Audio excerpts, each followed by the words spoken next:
Well, hello. It's a little bit rainy out here today. We got like a last minute kind of storm going on, I guess.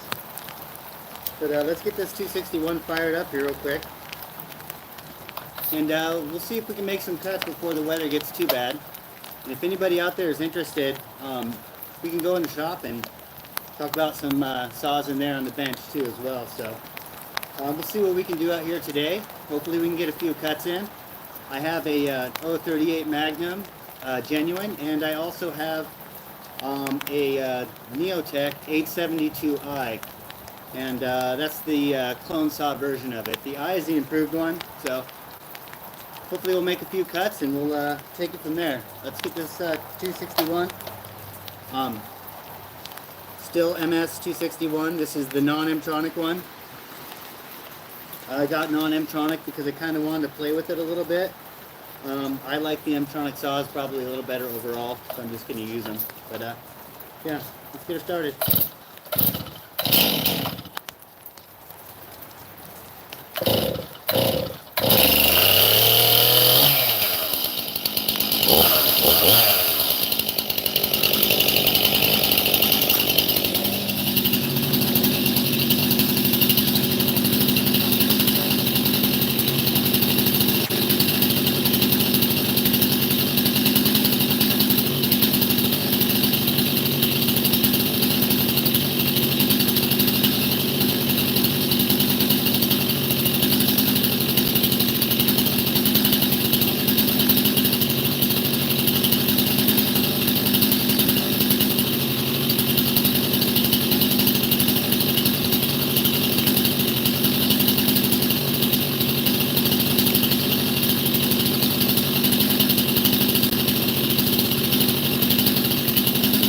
Hopefully today we won't drop any chainsaws off any logs, but no guarantees.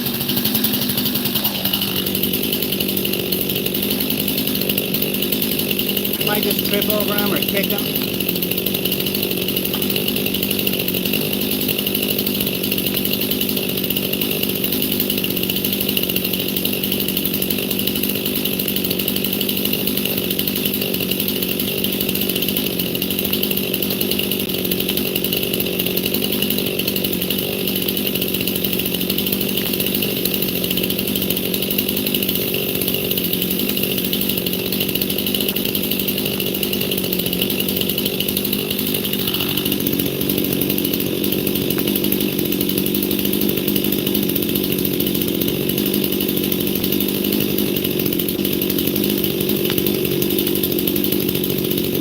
Now this is about 11 inches of pine, and it's pretty knotty, and it's been dry for like about a year in the rain, so I'm going to go ahead and cut it with the 261 a little bit, and we'll fire up the Neotech.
You know, it's inevitable. I am going to tip over a saw every single time. So, just how it goes. Anyway, let's fire up the old Neotech. This is a cold start. I haven't fired it up today. I think I ran it yesterday. Let's see. I can show it to you.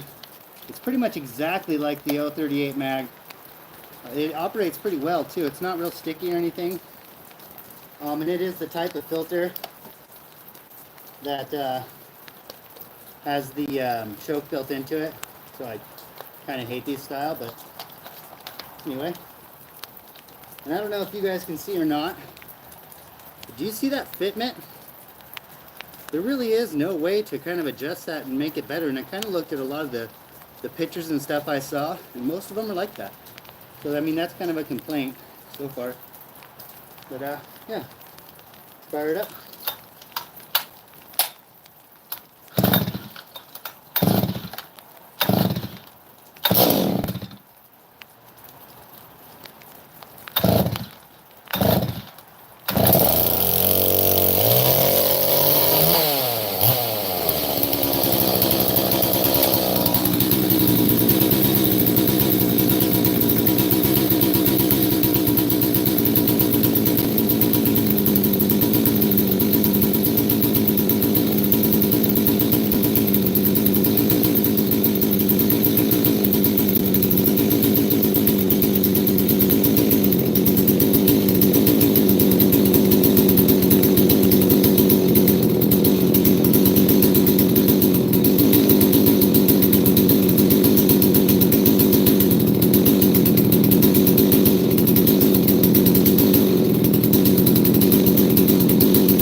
As you can see, it actually cuts pretty good. This is the Neotech chain. It's a little loose. It's a little looser than what I keep them, but I generally run a really loose chain. I don't know why. It's just kind of what I was used to, I think. But yeah, the wrap handle feels solid. I mean, the AV mounts feel tight. These spikes are just some Amazon stuff, like $10. Chain brake's been good. It's not really giving me any hiccups. It just had a fitment issue. And I've talked a little bit about it before, but maybe you can see it. Inside of here, the impulse line rubs up against the intake boot, and I think that's going to cause an air leak if I don't get in there and kind of bend it out of place or something along those lines. But I probably put 20 tanks through it now, so I actually feel comfortable with it. Now, I know it's a clone saw, so I probably, if it was your only 300, I probably wouldn't recommend it. But if you wanted to play with one for the price, it's great. So I'm going to take it apart. I'm going to port this one and play around with it and decide if I want to do some work to one of my genuine 038s. Let's go ahead and fire this one up. It's a little rainy out here today. I don't know if it shows through on camera or not. This happens to be my favorite saw. I have two of them. Another one right now is in the middle of a build. We just got all the parts in, so I've been really debating though if I want to port the cylinder before I put it back together. I honestly feel like if I do any port work or mess with it at all, I'm going to decrease the value.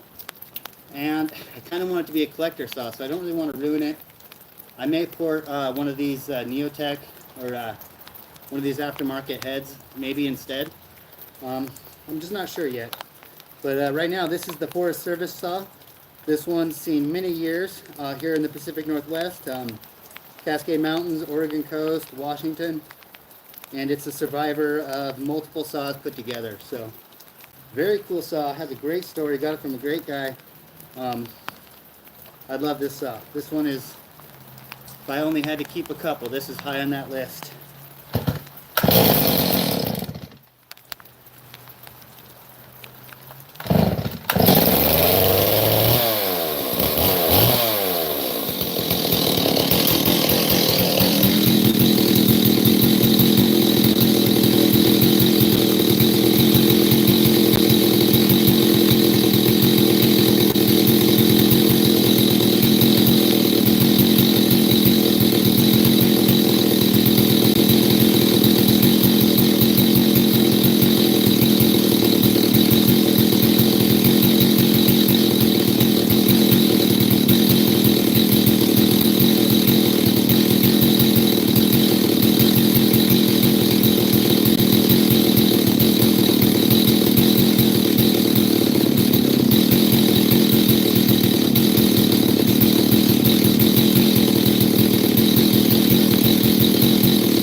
Now this one is definitely in need of a filing, so I'm not going to run it too much.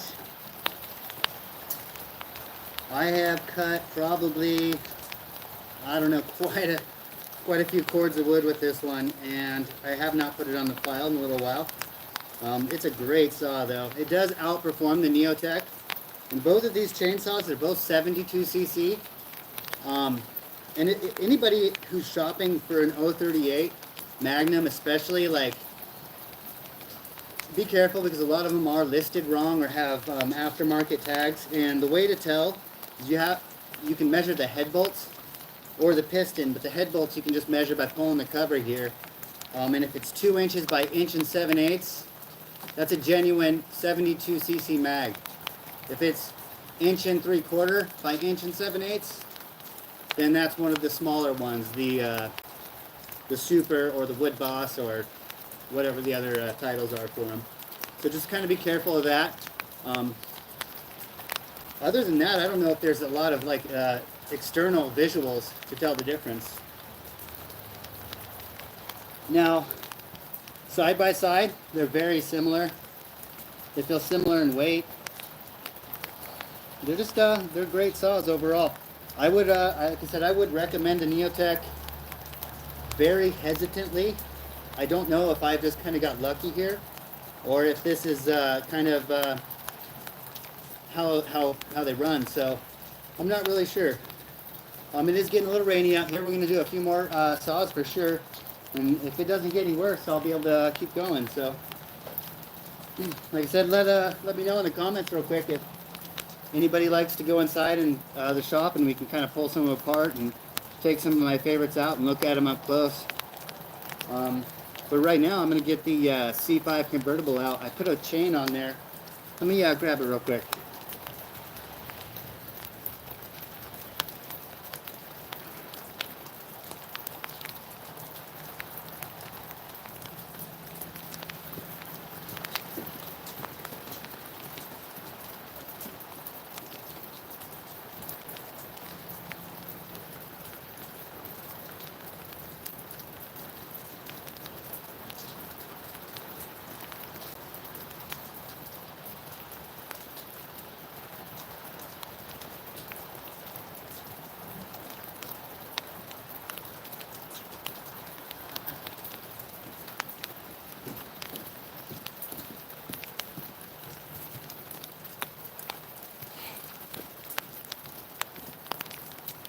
Alright, so we've only had one saw fall over so far.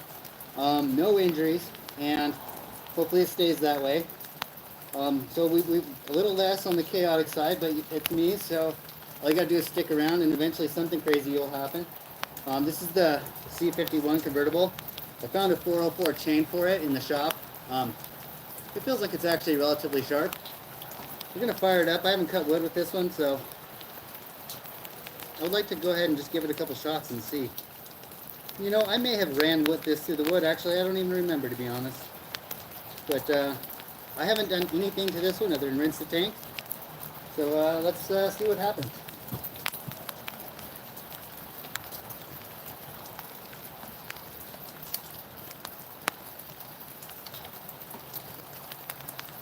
My other C5, which is very similar, the spark plug wire came apart, and as I was running it, it kind of jumped into my hand and made a little ground and got me pretty good. It was a little surprising. So anyway, let's fire it up.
She didn't like that.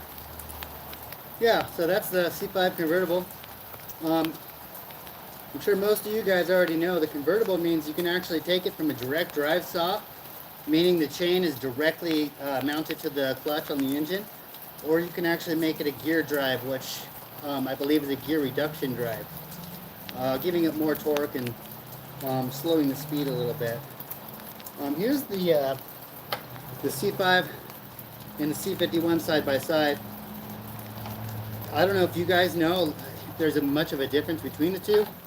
I see obviously right off the bat this one has a nice air cleaner, which I'd like much better. It does allow a lot more flow. Maybe they have a different sound, I'm not really sure. Let's see if this one will start. This is the one that gets me every once in a while. It shocks me, which is always kind of fun.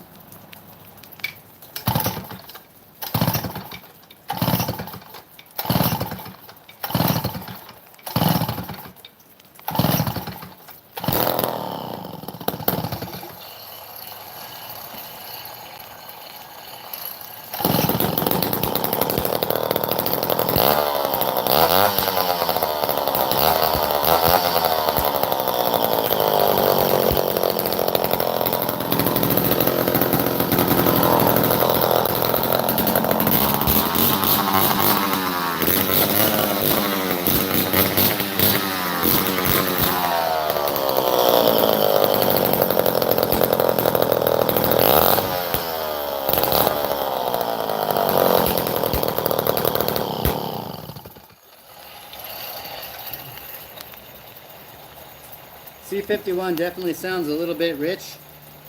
This one here, that one's a little bit leaner. I haven't messed with the tune on this one much.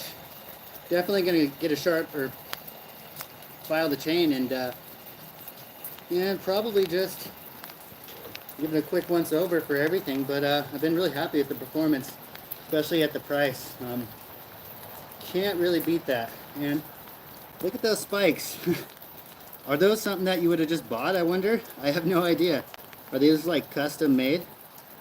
I feel like you want the bigger spikes kind of on the outside, I feel like, but it's a weird one. It's kind of cool, I guess. And I believe this one is just a standard Homelite. Let's grab something else real quick. See what we can find in there.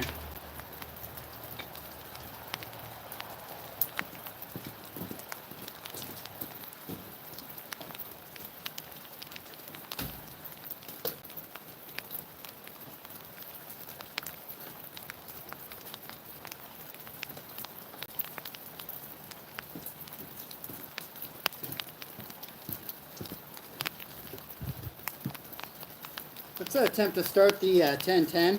I have a tendency to not be able to start this saw, mostly out of ignorance probably. I have never tuned it. I have not messed with it very much. Got a working chain brake. Does have a sharp chain if I remember. And anyway, yeah, let's see if it's going to start for me today. I'm going to use the choke for at least a few pulls. Confirm that the kill switch is in the correct position. I'm going to go ahead and pump the oiler, even though I kind of get trouble from people for doing that sometimes. But you know, I like to show that it exists. I like these manual oilers a lot. I don't know if anybody out there. I mean, that's something I really wish existed on the new stuff. Let's go ahead and see if it's going to start. Yeah, she's ready to rock today.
Yeah, this 1010 was the chainsaw that really surprised me. Not getting too wet. What you guys can't see right now is I have a hood made of 2-inch 3M yellow tape, and I hope the hood doesn't sag down into the view.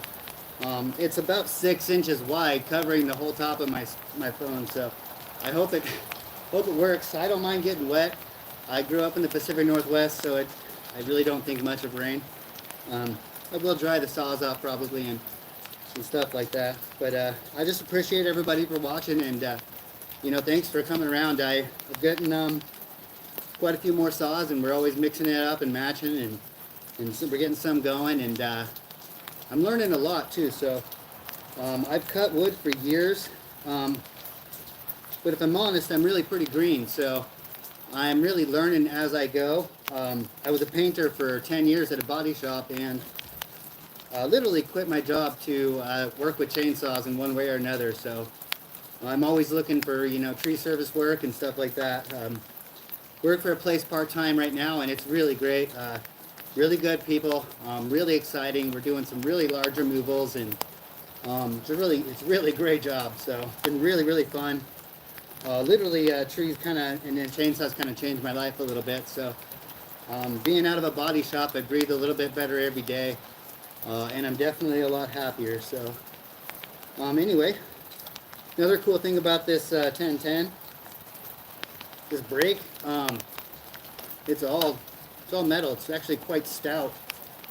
These saws, like I said, this one really impressed me. I don't know why. I don't know if I had low expectations or I just hadn't really thought about it that much. But this one did impress me overall. It's actually really usable in some like awkward situations. And I would love to juice one of these up a little bit. Maybe I should retune this one. I don't know if these accept port work well, or if it's a good option to port. I may play with this one a little bit. Not really sure. I haven't really thought about it much. You know, this McCulloch, I'm kind of new to them, and I feel the reason I'm new to them is the ones that come up for sale in my area are either really expensive, or I have a feeling that they've kind of had a hard life, or they've been through multiple rebuilds or a couple different saw flips. So I'm always looking for something that's kind of original, even if it needs work, maybe something that's been sitting in a garage for many years. So I just haven't come across the right ones, and that's the same for Husqvarna for me as well. There's a few Husqvarnas that I really want to get. The 2100 is so high on my list of saws I want, and I really would like a nice low back like 372. I really would like a nice 372. Those are great, and I don't want to go with any kind of clone or nothing like that. I want a nice, genuine, solid one. So I'm just waiting for the nice one to come around. I found quite a few in my area, but a lot of them had already been rebuilt, or the price was really up there. So anyway, let's put this one down, and I'll see if this little Homelite's going to start here.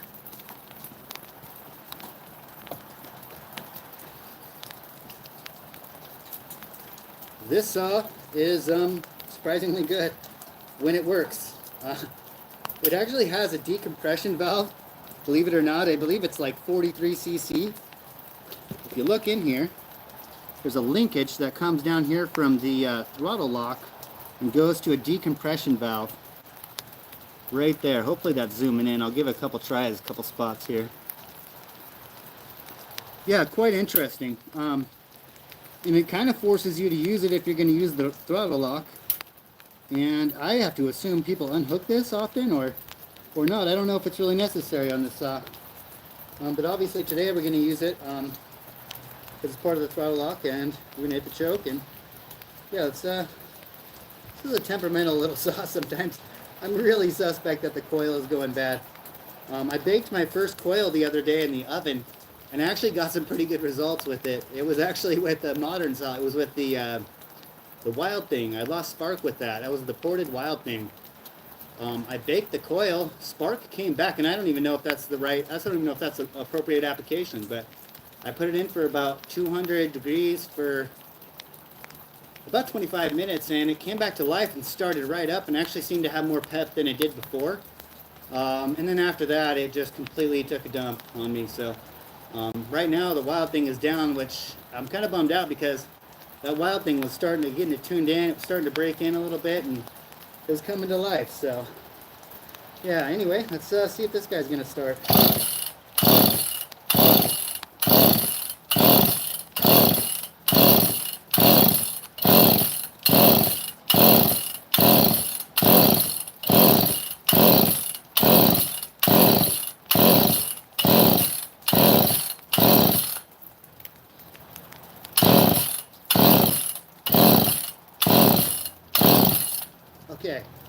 we were gonna pass on that one. Definitely feel like it's pulling a lot of fuel. May have a spark issue. Also look, this plug is kind of ancient. A lot of these I've been swapping out the plugs lately, that ones I've just been letting sit for a long time. And performance has been coming back, so yeah. Let me grab something else real quick. I'm gonna take a look. I got something really cool. It's something I really like. I'll go grab that.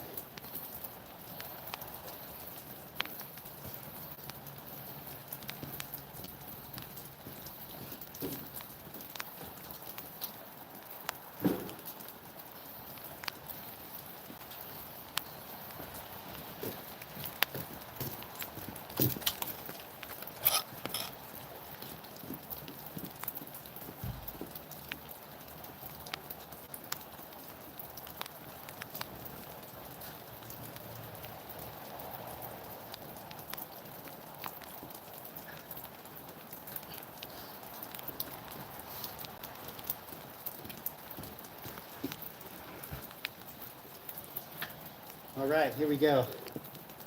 This is the good stuff.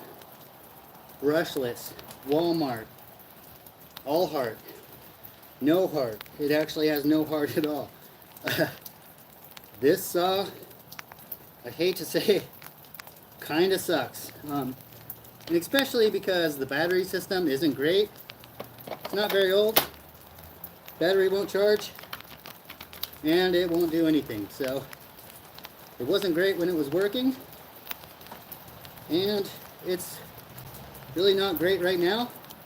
But this isn't what's special to me. I'm going to grab it real quick.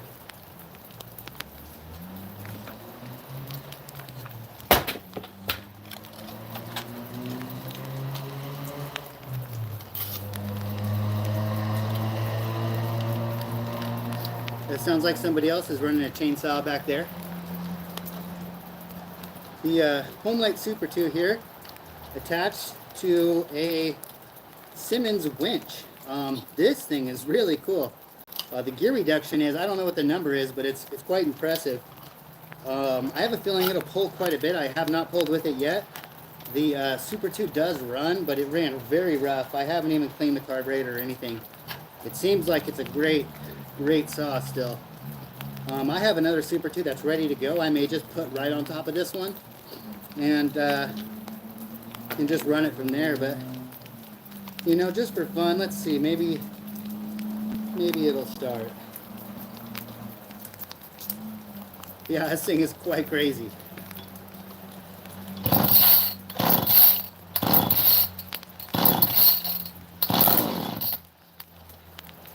The choker here, I mean, if you know these Super 2s.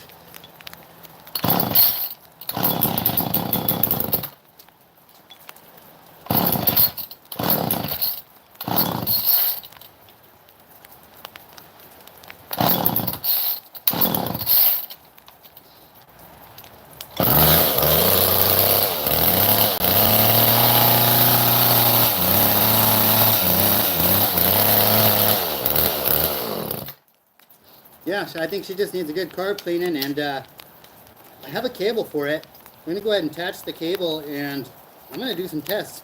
I have some huge logs up here on the hill that I've been wanting to get down here for a project. They're decently sized. They're not oversized, but they're pretty long, and they're way too heavy manually. And I have a lot of trees around the area, so I'm actually going to give it a shot. I'll do a live video when I do that. And if anybody's interested, go back please and in my post for this video and comment if you want to see like stuff inside the shop happening, like you know, me working on it live and stuff like that. If people are interested in it, I'll definitely do it. I really enjoy it, and like I said, once again, I really appreciate everybody watching. Let's see if we can find something else here. I'm gonna get rid of this thing here. There we go.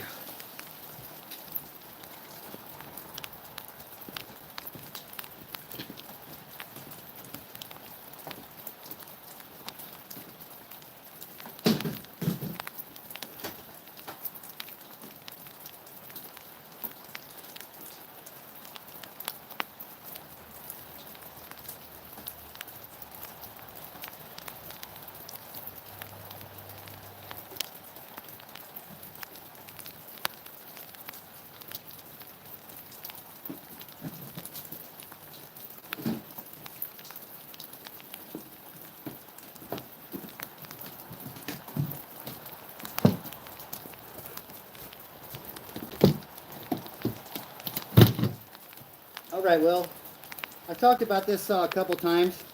It's really cool because of this box. This was made, the guy made this in the 70s, and I got it from his son, the guy's son. He bought the saw new, took so good care of it. I mean, you can tell a lot of this stuff that was maintained by the older guys back in the day, it's oiled all the way through, all the way to the edges. And it makes this plywood even last. I mean, this is just like T111 like plywood. And it makes it last years. And so, you know, I mean, I've been trying to get that, you know, I worked with a lot of old school people in construction in my younger years, and they oiled everything from their boots, you know, all the way down to everything. They just really took care of it. So this box is made by him and his dad. It will stay with this saw hopefully forever. I don't really sell any of these chainsaws, none of the vintage stuff. Any vintage saw I got rid of, I kind of regretted it. So yeah, and then hopefully I'll keep them for a while, and they will go to somebody else, and hopefully there'll be people and collectors at that time, and they get to take over the collection, you know. Definitely I'll give some to my kids, but I don't want them to be hidden away. I don't want them not running. I want them out cutting as much as possible. So I'm getting better every day as far as understanding and learning, and I'm trying to get some hours into a small engine shop just for the experience, because we all know you can learn something, but you can't replace hands-on experience. So this one here, it is got its original scabbard. Put the box down here. Now, if you're familiar with my channel, you probably have seen this saw. This is the XL 101. This is a cool little saw. Don't remember if I have put it into wood, and I don't. We may have even last time. I don't remember. So anyway, we'll fire it up real quick. We'll see if the chain's sharp. This is the chain that his dad sharpened himself. So this is, it hadn't been sharpened in probably I would assume about a decade. So let's fire it up. This thing rips pretty hard. I love this little saw.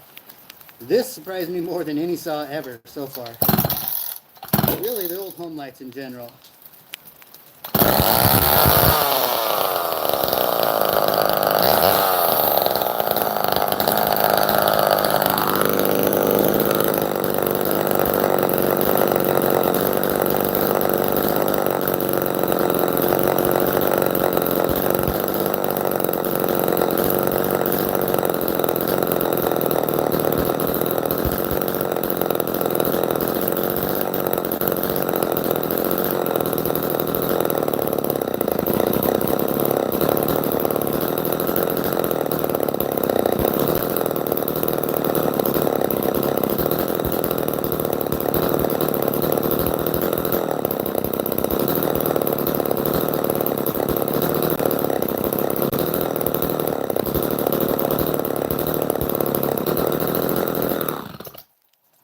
Oh, that was a little lackluster.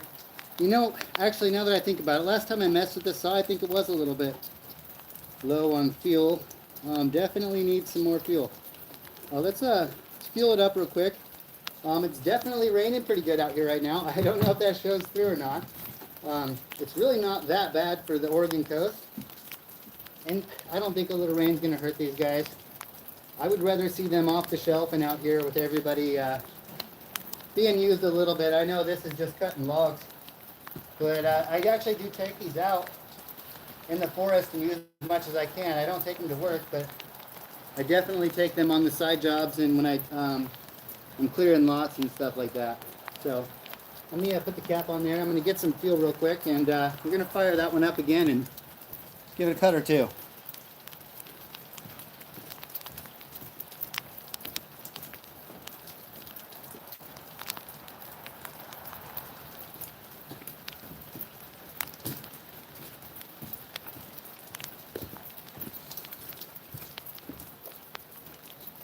Once again, my favorite gas can, $1, garage sale,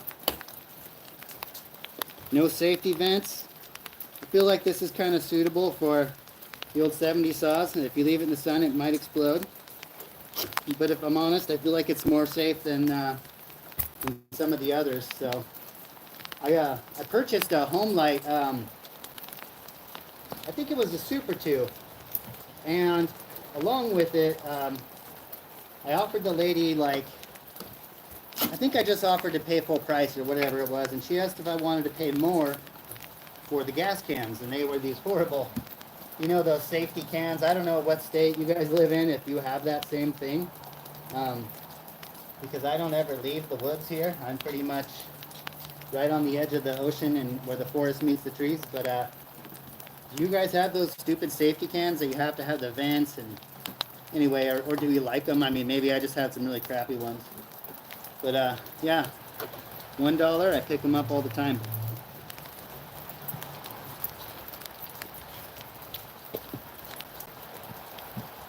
See here too, one of the things about oiling this stuff up, if you look at it, the water's not even really saturating in there. It's pretty neat. I just, like I said, I really enjoy that stuff. I grew up around people who were a little bit chaos when I was young. Like a lot of chaos, you know, all around me. So we tools and stuff like that really wasn't much of what we did when I was really young. I left my house when I was a really, really young man. If there's anybody out there who's younger, and you grow up in chaos, you don't have to stay in chaos. You can leave chaos. You don't have to hate the people or hate the chaos, but you don't have to participate in it. So there's other options. And if you guys are, I mean anybody, any of you young guys or even guys into your 40s, man, if the heart wants it, and I think a lot of you know this, if the heart wants it, man, crazy what a man can do, you know? It really is. So I'll stop blabbing real quick, fire this one back up. Hopefully she'll stay running, and we're going to cut with his chain, his grind, and I don't have a name for this one yet. Might be the dad saw. We'll find out. Ooh, yeah. I've started a lot of chainsaws. Every once in a while they pop. This one gets you. That's why I hold on tight as much as possible.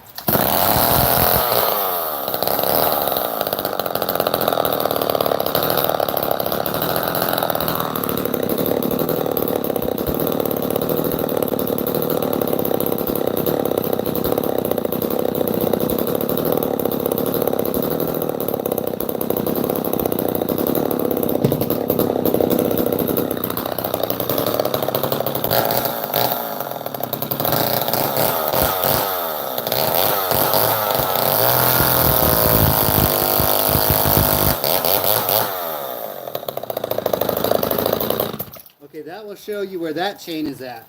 When I talk about a dual chain on some of the other chainsaws, they're nothing like that. This needs the rakers adjusted.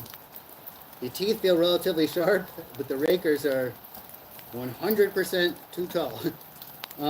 Also, if you're new to chains and you've sharpened 100 times, man, don't forget the raker. It's just that little tooth right in front of the cutting tooth. Just knock it down a little bit. There's gauges for it and stuff like that, but even if you don't have a gauge, man, knock it down a little bit, see what happens.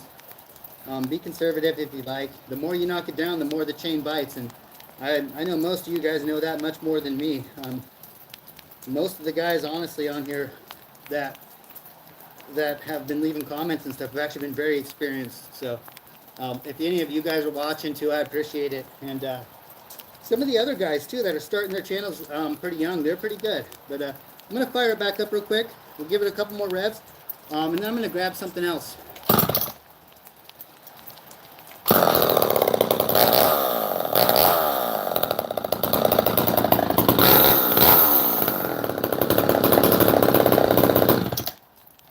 Like I said, just a great little saw. One reason I do take them out and cut firewood with them a little bit is I do a lot of cold starts and short starts and a few cuts, and sometimes you actually got to get the chainsaw warmed up and actually kind of going and cutting to clean the carbon out. So if you don't run them very hard and you're kind of a collector, just keep an eye inside of there and clean them out. And most of the chainsaws I've been getting have had a lot of carbon buildup in them, so keep an eye on that stuff. And I'm trying to put together a nice couple playlists on my channel of other people's videos about tuning and sharpening chains and stuff, because there's some really good information out there for free. Let me put this away, and I don't mind the rain. And I really appreciate everybody being here. So now look, inside the box, dry. This wood will dry out once I wipe it off with a rag, and it will be ready to go. I always wondered about the lock. I assume that's probably for kids versus like theft. I don't know, but you probably wouldn't want a kid to get this. Actually, there's something else I want to show you about this one that makes it particularly, I don't know, a little bit maybe more dangerous or a little different than some of the modern stuff. Look at your knuckles when you're here. And I mean, you are a fingertip away. And this little saw has a little good amount of torque to it. Handle's slippery, no rubbers. This is at a time, yeah, safety was a different concern, or I don't know if chainsaws were just too busy evolving in general at that time. I feel like chainsaws were just a little bit behind some of the hot rods and vehicles of their era. Yeah. Let me grab something else here real quick.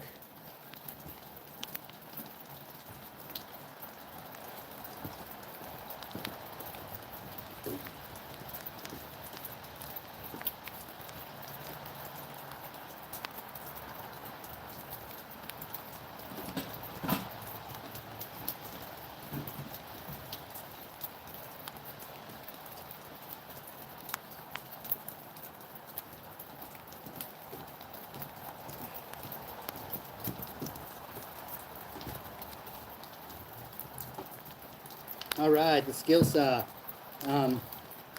I guess technically this is is that a top handle saw? Is it a mid handle? What do you call that? I'm not really sure. It just seemed like it has top action capabilities. It does not feel very balanced. Anyway, this one does not run well. Once again, I am suspect of something to do with the spark. I haven't even put a plug in it. I have ran it a few times. It has this really nice 1/4 inch chain on here though. Feels sharp. If it will start, we will attempt to make a cut, but after this one gets warm, it just kind of wants to quit out on me. And do you guys do the thing where you bake the coil? I'm actually really curious to that, if that's like if that's something that really works. I'm not really sure. So I was thinking about pulling the coil, and just out of curiosity, but I have a list of parts and things I need to get. But to be honest, these little small chainsaws that I'm starting here in some of these, they're really kind of low priority. They're just kind of fun for me at the moment. Right now I'm working on some bigger projects, stuff that I really like. So we'll attempt to fire this up, and then I'll get out something that I really, really like, that my heart is in. So let me see if it'll start. On, choke, coil. I don't think there's a throttle lock position. All right, let's give it a try.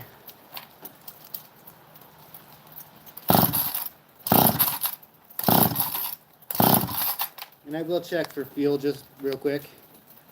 How often do you think those get mixed up? The exact same. I know there's a little riding there, but man, that's kind of hard to see. Let's check for fuel here. Got fuel. Hey, what do you know? I always run non-ethanol. I feel like that's the right thing to do. I hope you guys can get it where you're at. So give it a try.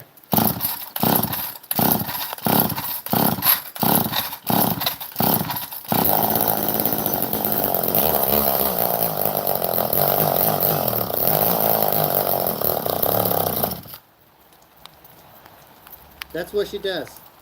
Well, normally it actually runs well. Let's give it another try. Let's see what happens.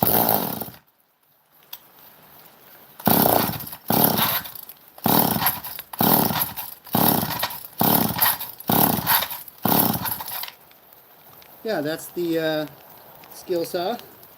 1612. get rid of this one too. Actually, I'm going to keep this one. This one is definitely worth fixing up a little bit. I might even just throw a plug in there and clean the carb and take it from there. But like I said, this small CC stuff isn't really where my heart's at. I am kind of somebody who likes the 70 and above, and kind of the 50 to 60 range. Kind of my favorite range. But yeah, let's talk about, let's grab something else here real quick.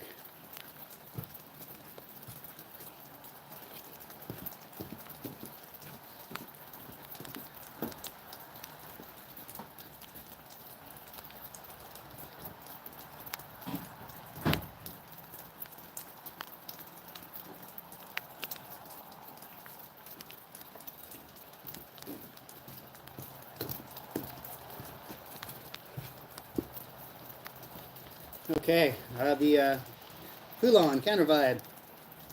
A great saw. This is, I didn't know, you know, when it came to time and I started collecting and I started getting into stuff, I always looked at chainsaws like Homelite and Poulan as kind of garbage, right? And I mean, I don't mean that in a bad way. It's just, they never held up. They were hard to work on. They always had lines, like custom, you know, weird feel lines that you had to get. You couldn't, you had to, I would just drill them out and fix them, but, you know, they were kind of just disposable, not great chainsaws. And then you grab something here. This one's probably, I think this was introduced in like 79. This is a 3400. I'm not sure. Some people say it's the 80s. I don't know the year of this one, but I can tell you it has a plastic top. So I actually, when I think about it, this saw is probably mid 80s or early 80s. I love the color. It's very stiff. The AV mounts are about perfect. It's actually really comfortable saw to use. It is heavy. I know there's some others out there. There's a 5200 out there, I believe, and I don't know the CC on that one, but I want to say it was over 70 cc's, and that is like a highly desired chainsaw for me. I met a guy, Logan, and he had, I actually don't remember the model of Poulan for some reason. It slipped in my mind. It's the type that had the gap between, it looked a little bit like, had a similar gap here, like this. And it rose up a little bit like a Husky, not much. And his saw, it was a, I don't know if those saws were even metal cased or not. I have no idea, to be honest. I know it was a larger CC. Really would love to get one. I'll stop rambling, guys. So, choke, switch, throttle lock.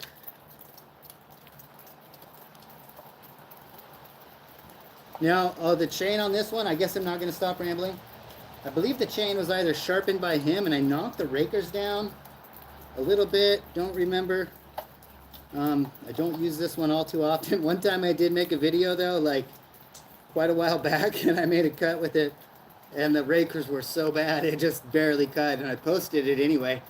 And you can imagine, you know, it was sad. It made the saw look bad, and I shouldn't do that, but occasionally you're gonna get a dull chain because I don't want to file.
I'm gonna spend one day just kind of on the file. So yeah, that's my the counter vibe.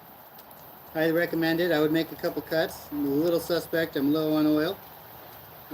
Yeah. Let me show you this one here. I don't know if anybody's familiar with this. If anybody recognizes it, you call it out. So yeah, Homelite Super 2100 automatic. This one missing the cover for the cylinder, and I guess these are, as Leon from Leon's Chainsaw Parts and Repair calls it, unobtainium, I guess. So if anybody has a cover for a Homelite 2100, well, I'll definitely pay you some good money for it. But anyway, that aside, that's not what I'm here for today. Check this handle out. This is a serious wrap handle.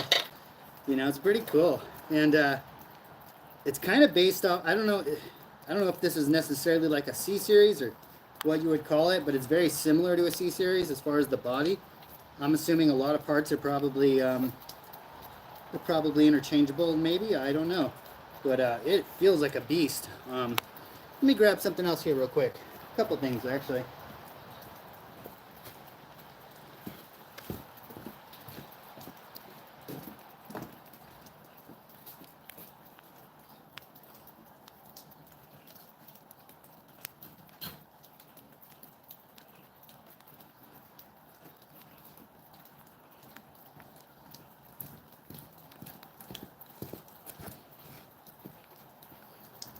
So this is the bar that came with it.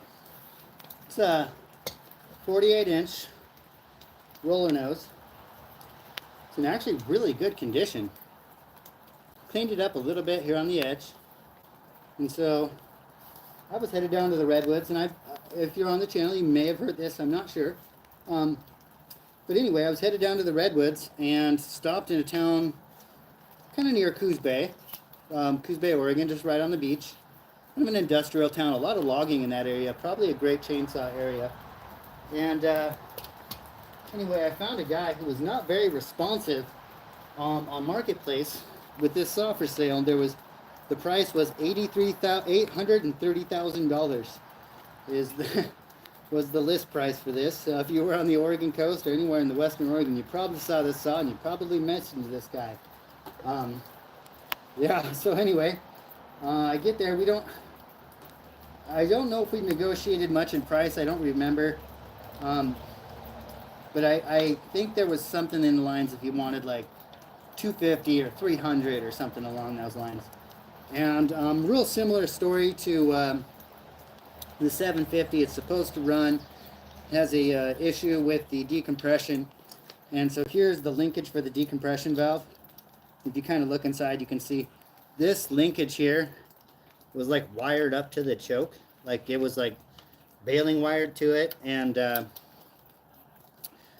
so you can see here once again, no compression. I sounds like, well, actually I know that there is no decompression valve needle, whatever you would call the piece that goes inside of that.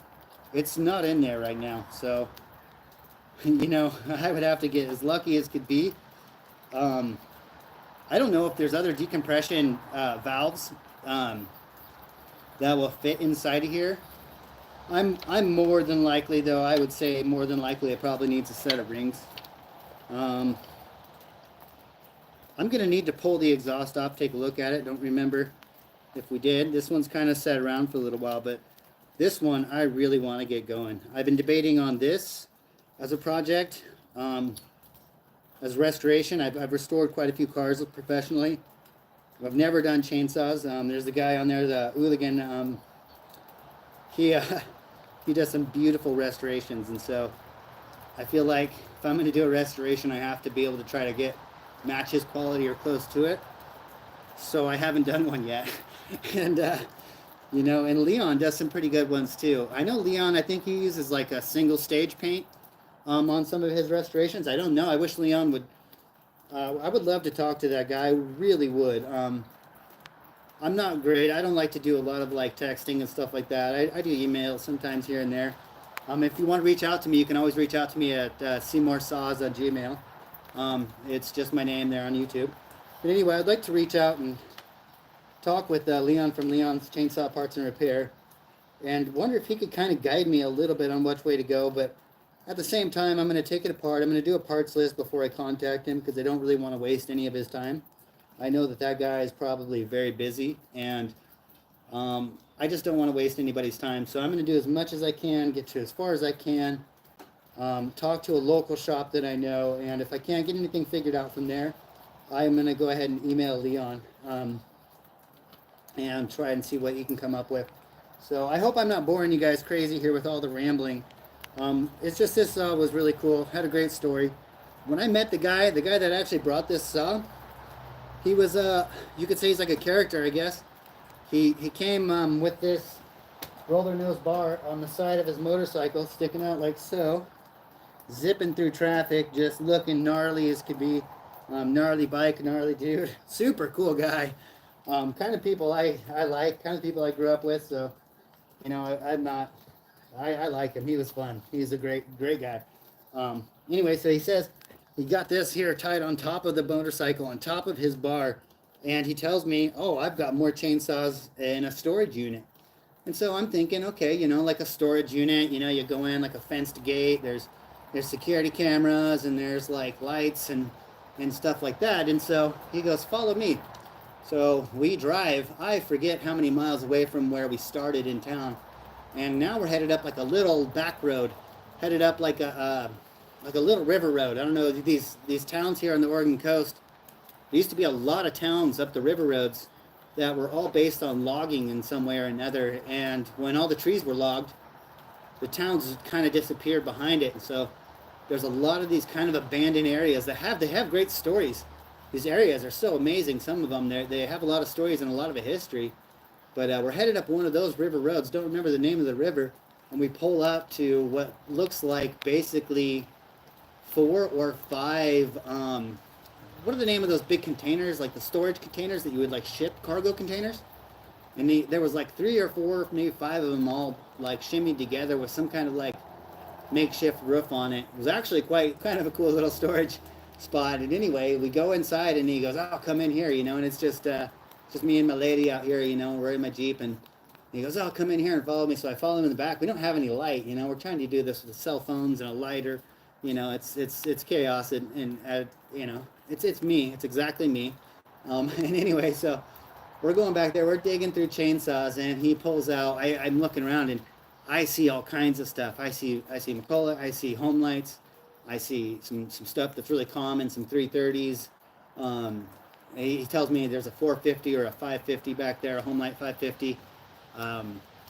And I see what off in the distance can be like it could be a 125, it could be, you know, it's the type of McCulloch, it's got the handle coming across the top. A lot like a 125. I see that in the back. I ask him about that, if he wants to dig that out. It's almost impossible to get to at the time. So I see also a Homelite 650 that had some crazy bucking spikes on it. Really cool 650. And a lot like every single saw that I've seen in the 100 plus cc category.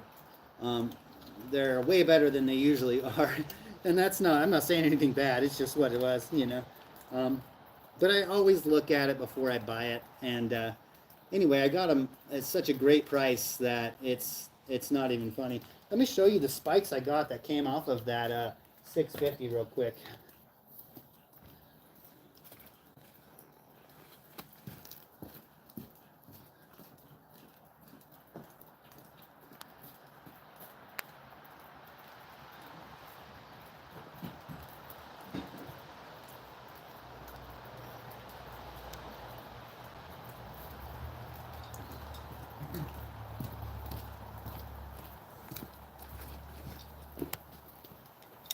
Now here are these bucking spikes. I know that, I really hope that's in focus. I'll do it here, and I'll scoot up a little closer. We'll see if I can get in there. I don't have a screen I'm looking at here. Anyway, these are the spikes that came on it. And I didn't want to take them off, but they match my Jonsered perfectly. And I don't come across these very often. and it didn't match the color of the saw. It was kind of mismatched to the saw, so I did keep these. That 650 is one of the few chainsaws I have sold, vintage ones. I've sold a lot of modern chainsaws. Um, it was one of the few vintage chainsaws I sold, and I sold it to a guy that was doing a restoration of a 650, and he was so excited because it had all the parts that he needed. He was able to complete his restoration, and I actually email him occasionally and talk with him. I would love to meet up with him though, and you know, feature maybe one of his chainsaws on the video. All the chainsaws I shoot now are all mine or ones that I've come across. And anyway, I'm gonna go ahead and show these up a little closer. I have, you know, my hands are not tiny, and these things are massive. So I hope that shows through. Now I have two of these on my Jonsered. Let me grab that. I'll show you what it looks like on the Jonsered.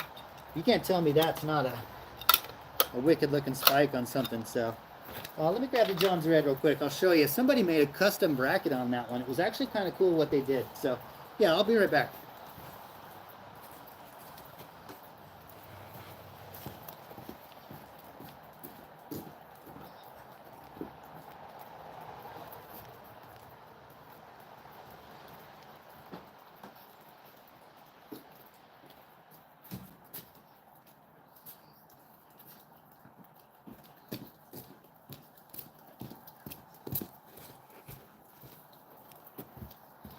Yeah, so let me grab this one.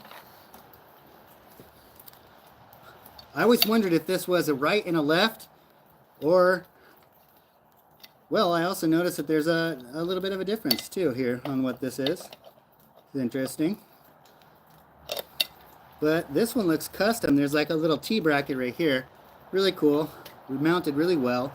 Other than that one got a little bit loose, but that's my fault. This is my Jonsered's 90. It's 87cc. This is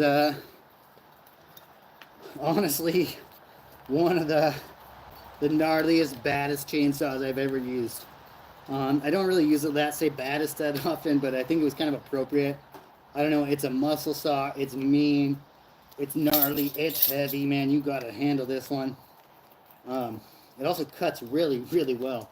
I have a skip tooth, full chisel on this one with the square grind, and it cuts actually amazing. I keep a lot of these chainsaws tuned a little bit rich, to be honest, because I'm out of just a little bit of like worried about hurting or burning one up. I have to really, I can tune top, I can tune, excuse me, I can usually tune chainsaws to where I want them to be. But I don't have that 10,000 hours like a lot of these guys, where I know exactly what's gonna hurt or damage, or, you know, and so I kind of got an idea.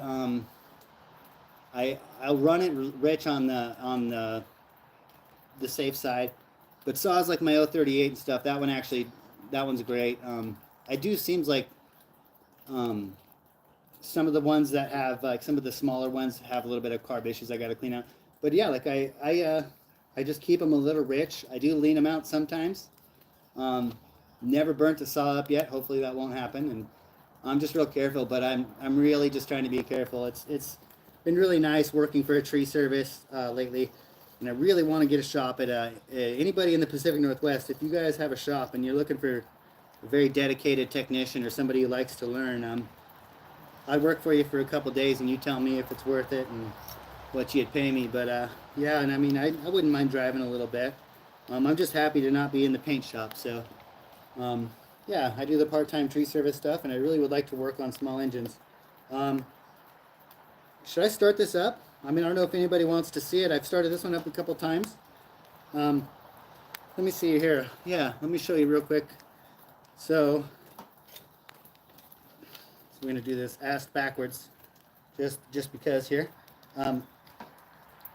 This is going to be decompression off. I mean, you can feel, and then decompression on. Now, out of all the same chainsaws that I've had that have decompression valves, this one is the most, I want to say functional, or makes most sense to use it. whenever I use it, even when the saw is warm, it just seems like it starts easier. It's the only chainsaw that it really felt was like super necessary. I don't want to say necessary. It's, you can start without it. It's not an issue. It just has such a great start when you use it. Very good chainsaw. But yeah, if you guys let me run inside real quick here, and if anybody wants me to start this, just say something there in the comments. I'll fire it up real quick.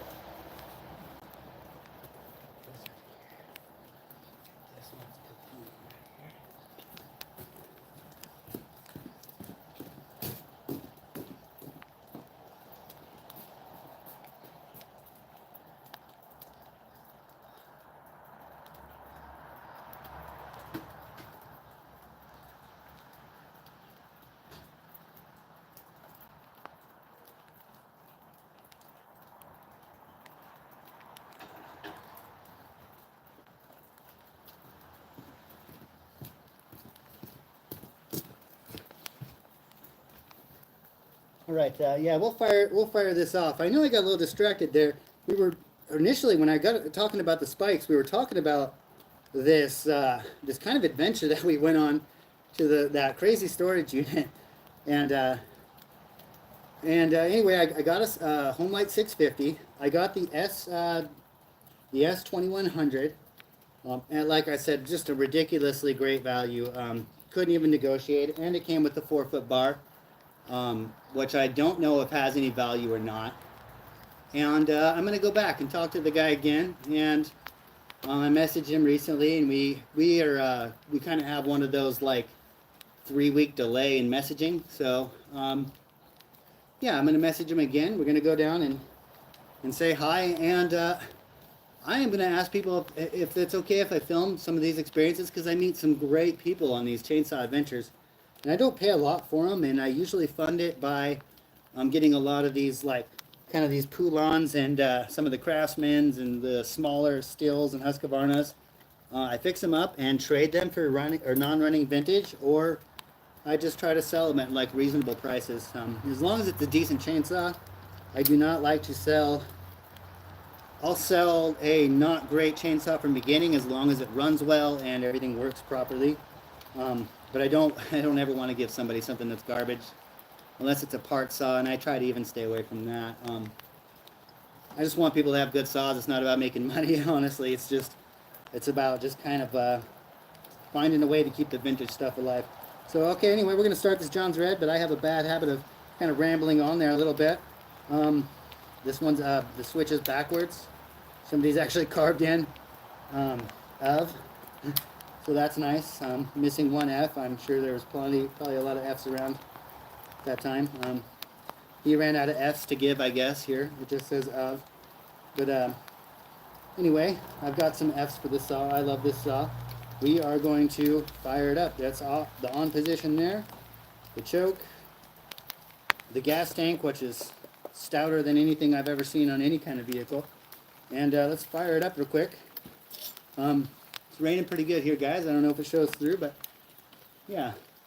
We're going to hit this trigger. The throttle lock is kind of a pain in the butt. If you do not pull the trigger this way, it will not stay on. So hopefully it will stay. And decompression today.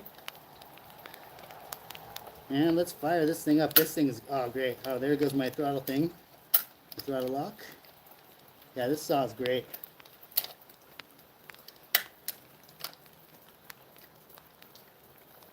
Okay, here we go.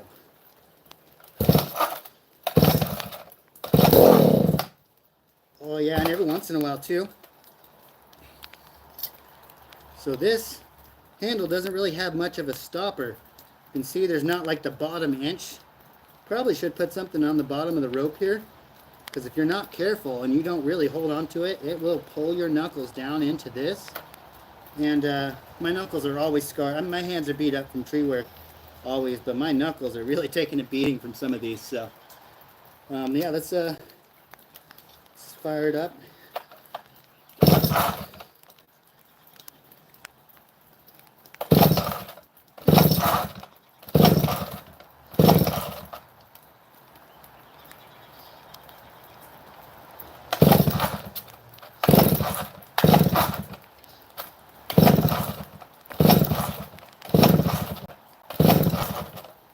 Okay, well, let's not fire it up. Also, I cannot think of the last time I put fuel in this saw. But I do have a log here, so if it fires up, we can actually make a few cuts.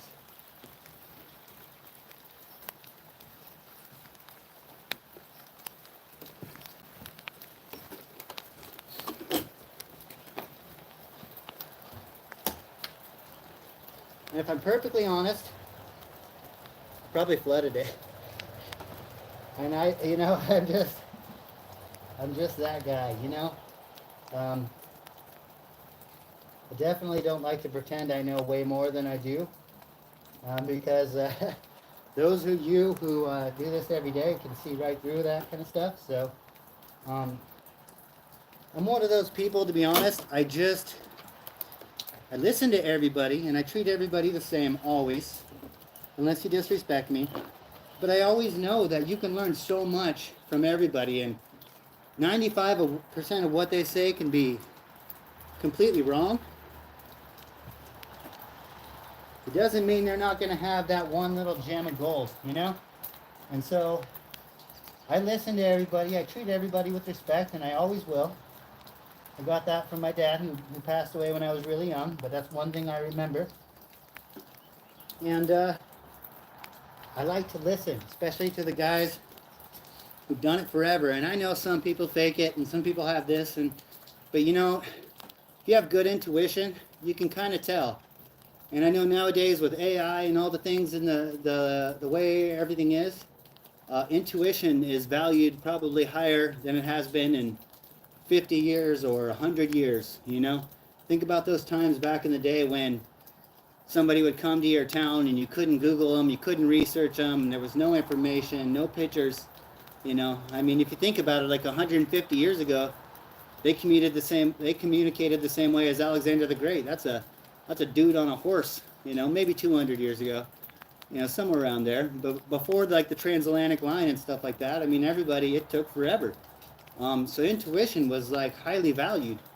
And intuition just kind of went out the window there for a little while, I think. And so, you know, just, you know, always ask why, and listen to some of these people, these older guys. They have so much knowledge, man.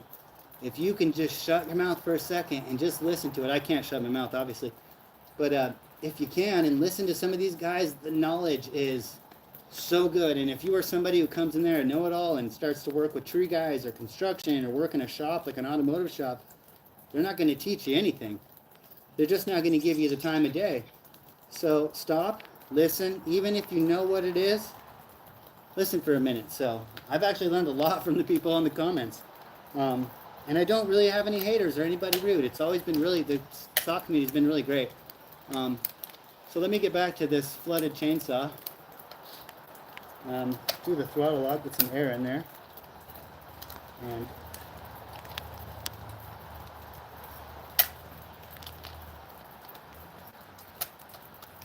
I say most likely flooded.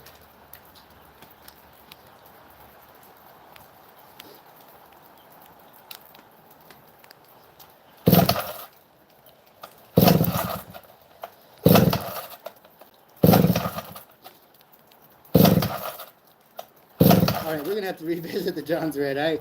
This normally starts in a couple pulls. As you guys can see, I definitely probably did something wrong there, and we're gonna set it off to the side. We'll revisit this. We'll let it sit for a minute. It generally starts right up. Yeah. Anyway, yeah. Get this little football out of here too, and yeah. I'm gonna grab something else here real quick.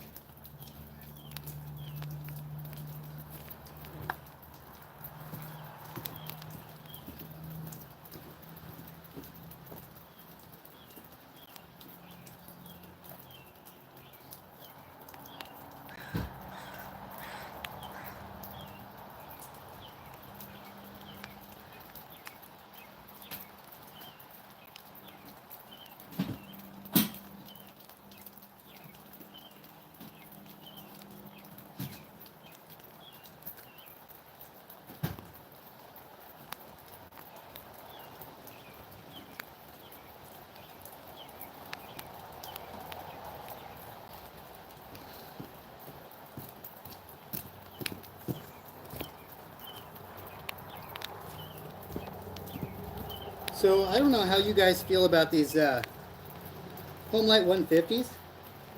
Um, this one's impressed me again. You probably hear that a lot from me. Probably because if it doesn't impress me, it's probably not something I like that much. Well, that's not true. I have some others. Let me put some fuel in there, and we'll fire this one up. And we'll try to make a couple cuts with it. For pine, this right here is shore pine. This is the stuff here we have at the coast a lot. It grows really tight. The rings are real tight. I guess it's kind of like a left alone. It's a little bit like a lodgepole or something. But here at the coast, it gets really knotty and it takes a long time to kind of grow. It's just a really dense, really pitchy tree.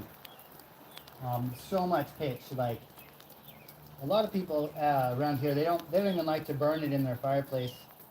I will burn it because I burn everything, pretty much. But sometimes it cuts relatively soft, and then some of these pieces here are actually pretty hard, and this one's actually relatively hard. And if you let it dry, you are going to have a very hard time splitting it. So, I mean, pretty much almost impossible to split initially anyway. Well, not impossible. I like it. It's just, that's the kind of the general consensus of it, at least.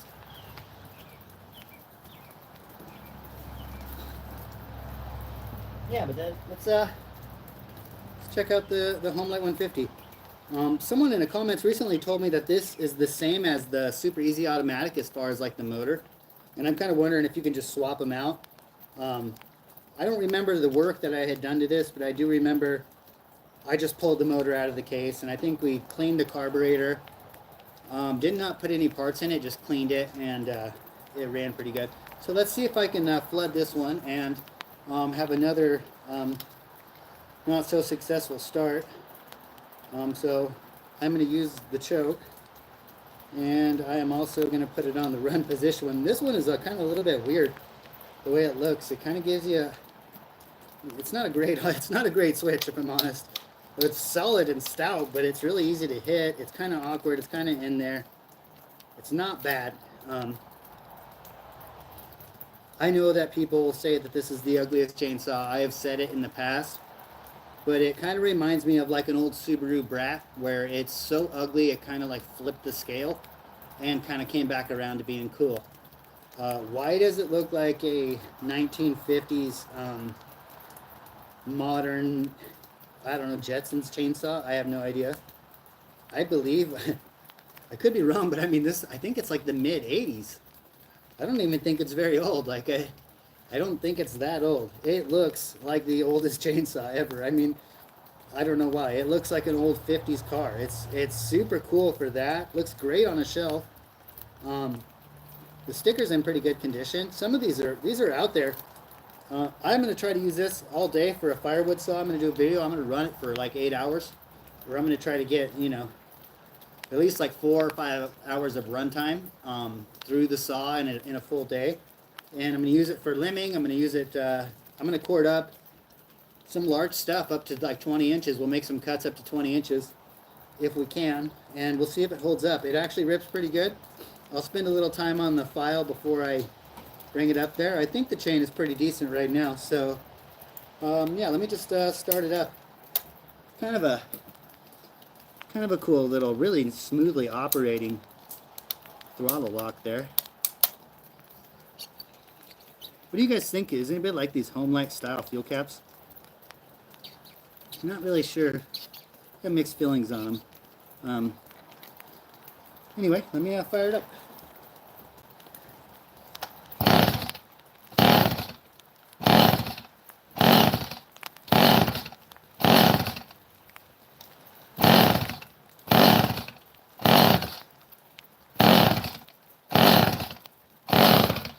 Yeah, see, every once in a while, you'll get that right there if it unhooks on your leg.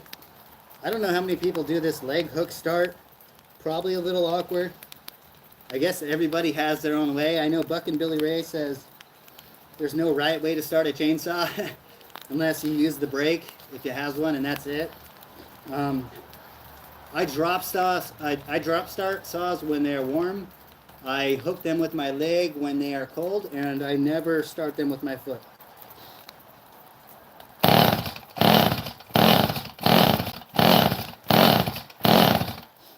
Also, once again, during talking, I made a critical error and told you about the confusing switch, and I also had it in the wrong position, so if I haven't flooded it, we will see. You know, this is the kind of chaos you get with seesaws here. I appreciate everybody watching. Thank you. It actually means a lot to me, and so I really appreciate it.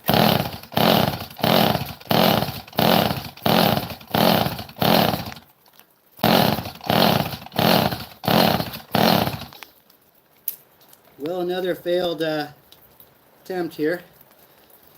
That one was 100% my fault. I'll grab something else here real quick. Maybe we'll revisit the Jonsered right now.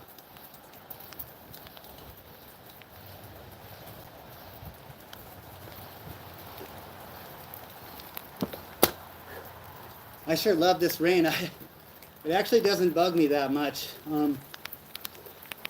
I would like to keep these dry. Probably should keep them covered, but I'm okay to let them get rained on. It's all right. Yeah, move this one here. I'm a little reckless, so I don't want to chop my Homelite 2100 in half. I'm more concerned about damaging my sharp chain right now than anything. It's probably the only sharp saw I have at the moment. I should be reading the comments at the same time here and getting advice from everybody. Also, I'm not sure that I can see comments that are going on during the live at a later point in time, so if anybody out there has anything that's they'd like to get to me, you can just email me at Seymour Saws, or you can comment on like a post or any one of my videos or shorts or anything. So I'm gonna try to be really responsive, and I'm really slow as far as emails are concerned, but I will eventually get to them at some point in time.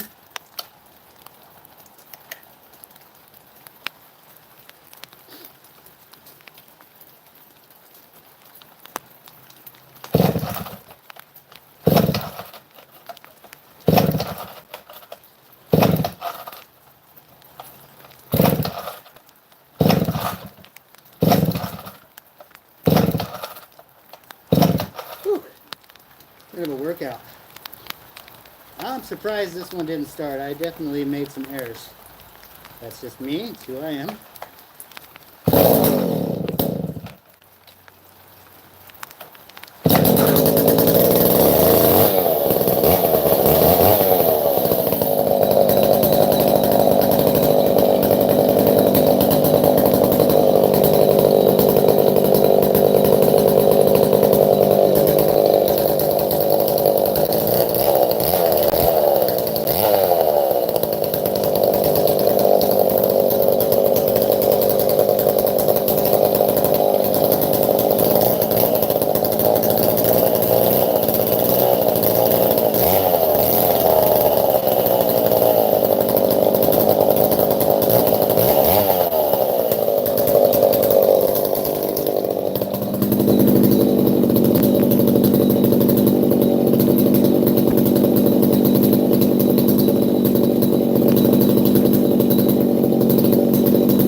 is this is a great chainsaw. Definitely got to get some new AV mounts for the handle. Last time I checked, I didn't see any. There's probably some available. I'm assuming you can probably actually use them from some of the other models, like the 70 and maybe even some of the smaller stuff. So hopefully they won't be too hard to find. In some cases, to be honest, I've been kind of making my own AV mounts on some of the saws a little bit. Like, I just like them a little bit stiffer. Like a good example for that would be like the 026. I took that one and I put some bushings inside of it and a longer screw and kind of made a little grommet to stiffen it up a little bit, just because I'm not running those ones every day. I don't need them as loose or as floppy as like a 261 or something like that. But yeah, let me grab that one real quick.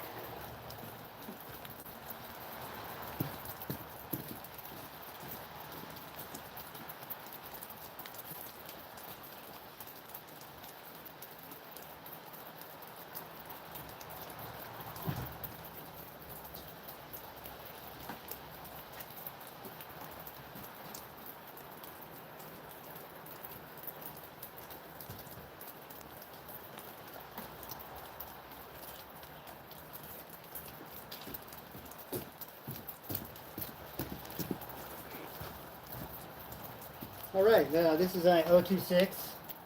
I have ported this saw. I used an aftermarket cylinder because I didn't want to mess up the, this is the very first chainsaw I ever ported, and I didn't want to mess up an original good cylinder that was in great condition. So I started with a cheaper aftermarket. I mean, just really dirt cheap, and I just wanted to start with that to get the timing down and see if I liked it. Chainsaw porting, it seems like it's one of those things it's both harder than it looks and easier than it looks. So in a lot of ways, it's probably a lot easier, but I imagine as you get to the edge of really fine-tuning a saw for like maximum performance, I think in that last 20%, there's a lot of magic and a lot of recipe in there. And that's one of those things, you got to get the experience. So I don't have, it's hard online because a lot of guys do kind of keep some secrets, and I get that because they work hard for them. So I'm trying to find a little bit more and get some more knowledge. And what I'm going to do is I'm just going to start doing it, and I will probably burn a saw up or two, maybe. I don't know. I've had good luck so far. I've done a couple now. So anyway, let's start it. I don't have a correct filter for this one right now. So the choke is my leg, and its saw usually doesn't really need it much. Put fuel in this one too. That would be a good idea. I run this one quite a bit. I actually like this saw. I don't run it at work or anything like that, even though I was thinking about taking it with me.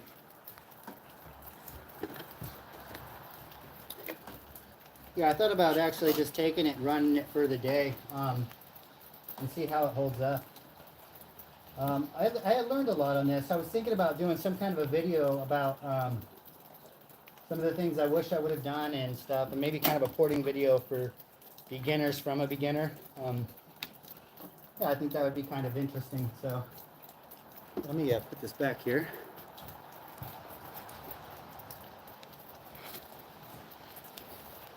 But if anybody else also has some really good videos, or if any of you guys are out there porting, man, I really need some of those little secrets, you know, it'd be nice. But I think a guy could take a cheap Amazon piston and cylinder and rings and throw it on a, you know, a pretty cheap, you can get these like in non-running condition for relatively cheap. And so I think a guy could take a piston and cylinder and practice with that. Throw them on there, guys. Get out there. If you have these saws, buy them on Amazon, buy the kits. Don't expect a lot out of it. Get the experience in on some of these cheaper parts. And guys out there with all the experience out there, man, I envy you guys. I wish I had that there. I will get there, hopefully someday. But anyway, there's no choke set up on this one because it doesn't fit correctly. I'm going to choke it with my leg here. And let's see if she starts.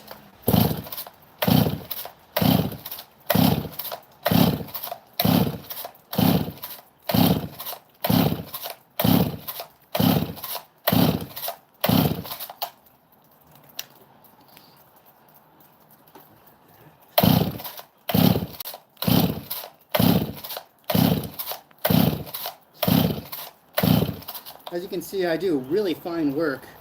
My saws are just number one, ready to go. That's why I like to do live videos, to be honest. It keeps it super real. Let's see here. Start with choking with my leg.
Well, I was trying to have fun with it there, kind of dug her in kind of deep. Runs pretty good though. There's only one real mistake I made on this chainsaw that I sadly regret, and I'm almost embarrassed to talk about it. But it's all part of the learning experience, right? So there were errors made during the porting process of this chainsaw. And also keep in mind too, the carburetor has not been rebuilt. It's only been cleaned and definitely needs a rebuild. But the problem is I actually have a score inside the piston. It's a really deep one and just one. And unfortunately that came from me doing all the port work and got all excited, and I actually cleaned everything out and I did a really good job at that part of it. But I made one error. At a later date in time, the crank seal failed, and I should have swapped that out initially. But when the crank seal failed, I had to pull it out of the case, and that one was just, anybody who's done crank seals, you know, with the crank in place, has probably had a similar experience. And I'm usually really good as far as like cars and stuff like that. I'm really patient on those types of things. I did a good job, made a custom tool. I got the crank seals out, put new ones in, and did not do a proper cleaning in between that step. Why? I got excited. That's a mistake I will never make again. I always remember that one. And that's why I'm happy I did that to a $20 Amazon piston and cylinder. So she still runs great. I haven't checked the compression. I will actually throw it on there. It was actually pretty good, but I ported this one a long time ago and kind of got frustrated with something or just got moved on to a different project and then revisited it. And, oh, it was the crank seal is why it said. Then I revisited it, got it kind of tuned back in, and it's been a pretty good saw.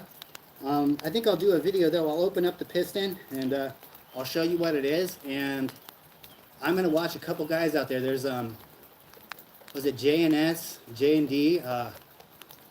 Man, it's a guy, he does he cuts a lot of hickory, he ports a lot of chainsaws. He ports like a lot of work, and he kind of talks about it a little bit, so I'm hoping maybe I can kind of reach out to that guy or watch some of his videos and see if he's got some good timing numbers. I do have a timing wheel on there. I did put it on this one. I have no clue, don't remember what they were, but I will check the timing on it before I pull it apart. I'll share the numbers with anybody. I did do a gasket eliminate, and I also did like a, I guess you would call it, like a kind of a Pacific Northwest, like kind of a backwoods flat block filing on the piston to get more squish. It's got a lot of pop. It's a great little saw. We'll fire it back up, but I definitely, if I'm going to do any more cutting, I'm going to need another piece of wood here. So let me go ahead and just check real quick and see if we can find another piece of wood.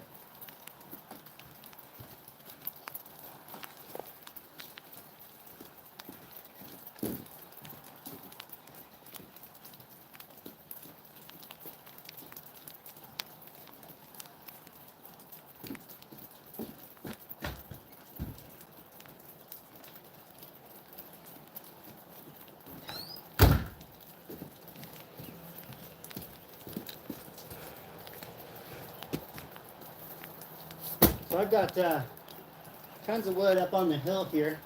You just go straight up. There's kind of a whole little forest back here. Amazing tree up here. Really beautiful tree. We'll walk around on the live sometime. There's quite a bit of wood up there, but we're going to go ahead and cut up this piece of cedar here. And here's the center. This tree has grown kind of awkward. I almost dropped it there on the chainsaw. That would have been the chaos that is common here with me.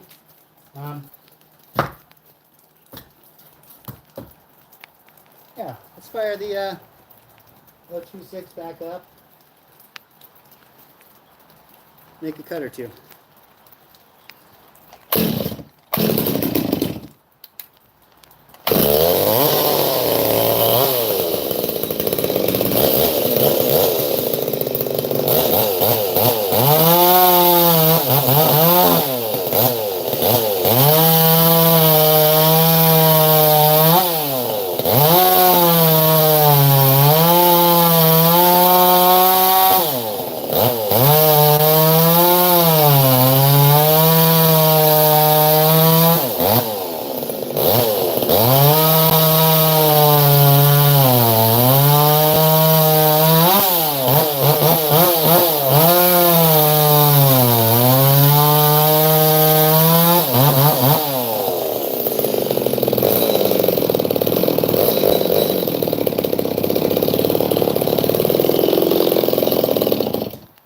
Well, yeah, she's a lot of fun. I'm gonna do a little bit of a rebuild on the carburetor and port the original cylinder, and I think it's gonna be a lot of fun. I'll do some more videos on that stuff. Once again, I appreciate everybody who's watching. It means a lot to me. There's been a lot of really cool people on this group. I would love it more than anything to meet some of these people. I'd love to have some kind of a get-together sometime, you know? I'd like to get people together. If you guys are anything like me, you probably suffer from a little bit of a lack of community. Well, I don't want to say you guys probably do. I do. There's not enough great community in my area anymore, and so, yeah, I would like to find ways to get people together again as much as possible. You know, it's something that I think all of us need. It's good for our hearts. It's part of health. Some of the happiest people I knew and longest living people, they would drink every day and party most of their life, and what they were surrounded was is community and love. And even if they were crazy, chaotic people, they had love in their life, and if you have that, you have everything. So to all those people out there, I love all you guys. You know, I love these people out here. I love the community. So thanks for watching. I really appreciate it. We have a lot more chainsaws we haven't even touched yet. We got some really cool stuff, some Japanese stuff. A couple more colas that I haven't really messed around with. We have a ton of wood up on the hill, and I would like to maybe do a little bit of live with some falling and stuff like that. If you can please leave in the comments, maybe anywhere on like the message post, if you guys would like to see any kind of stuff inside the shop, maybe behind the scenes kind of stuff, or just maintenance and stuff like that. I'd like to put the spot where I can read back some of the comments and kind of see what's going on out there, and hopefully I can learn quite a bit from anybody who's willing to teach me. So once again, you can reach me at Seymour Saws on Gmail. That's Seymour Saws, and I'll do my best. But thanks everybody. Much appreciated, friends.